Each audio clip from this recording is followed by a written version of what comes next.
नमस्ते सबैजनालाई। यदि तपाईहरूलाई शेयर मार्केटमा कसरी लगानी गर्ने, एकाउन्ट कसरी खोल्ने, आइपिओ के हो, ट्रेडिङ के हो, केही पनि क्लियर छैन भने यो भिडियो तपाईका लागि हो।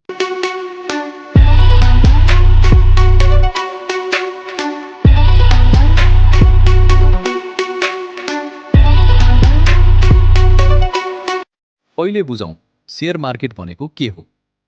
शेयर मार्केट भनेको कम्पनीको सानो हिस्सा किन्नु हो।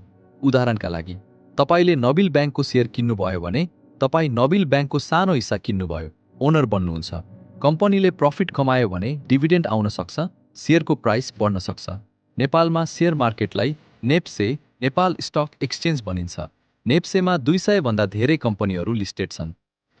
अब शेयर मार्केटका दुईवटा मार्केट बुझ्नुपर्छ। पहिलो, प्राइमरी मार्केट। प्राइमरी मार्केट भनेको कम्पनीले पहिलो पटक शेयर बेच्ने मार्केट हो। यसलाई आइपिओ भनिन्छ।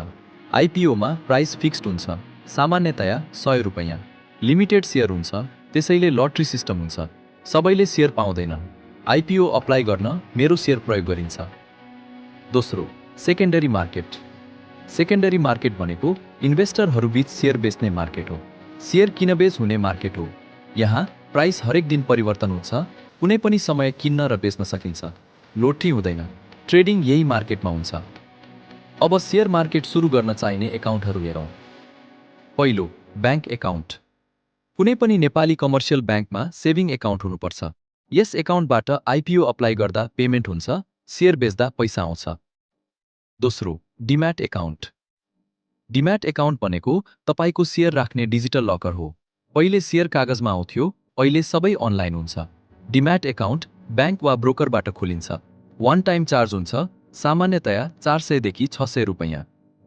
तेस्रो, मेरो शेयर एकाउन्ट। मेरो शेयर आइपिओ अप्लाई गर्न प्रयोग हुन्छ। आइपिओ अप्लाई गर्न, रिजल्ट हेर्न, शेयर डिम्याटमा आयो कि आएन सबै मेरो शेयरबाट हुन्छ। यो एकाउन्ट फ्री हुन्छ। चौथो, TMS account. TMS account secondary मार्केटका लागि हो। शेयर किन्न र बेच्न टिएमएस प्रयोग हुन्छ। यो एकाउन्ट ब्रोकरले प्रोभाइड गर्छ। मोबाइल एप वा वेबसाइट दुवैबाट चलाउन सकिन्छ। अब आइपिओ कसरी अप्लाई गर्ने बुझौँ। पहिलो स्टेप, मेरो शेयरमा लगइन गर्नुहोस्। दोस्रो, अप्लाई आइपिओ सेक्सन खोल्नुहोस्। तेस्रो, आइपिओ खुलेको कम्पनी सेलेक्ट गर्नुहोस्। चौथो, कति शेयर अप्लाई गर्ने हो युनिट एन्टर गर्नुहोस्। पाँचौं, सिआरएन नम्बर जेनेरेट हुन्छ। छैटौं, ब्याङ्कबाट पेमेन्ट गर्नुहोस्। 7 देखि 10 दिनपछि आइपिओ रिजल्ट आउँछ। आइपिओ मिल्यो भने शेयर डिएमएटीमा आउँछ। आइपिओ नमिल्यो भने पैसा ब्याङ्कमा फिर्ता आउँछ।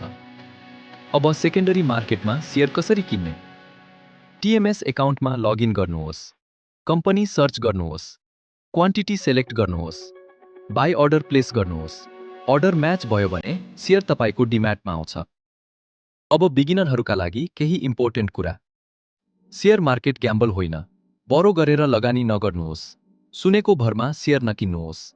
धैर्य राख्नुहोस्। लङ टर्म सोच राख्नुहोस्। स्लो ग्रोथ सुरक्षित हुन्छ, फास्ट पैसा जोखिमपूर्ण हुन्छ। अन्त्यमा, शेयर मार्केट धनी बन्ने सर्टकट होइन, तर डिसिप्लिन र पेसेन्स भए लङ टर्ममा राम्रो रिजल्ट दिन सक्छ।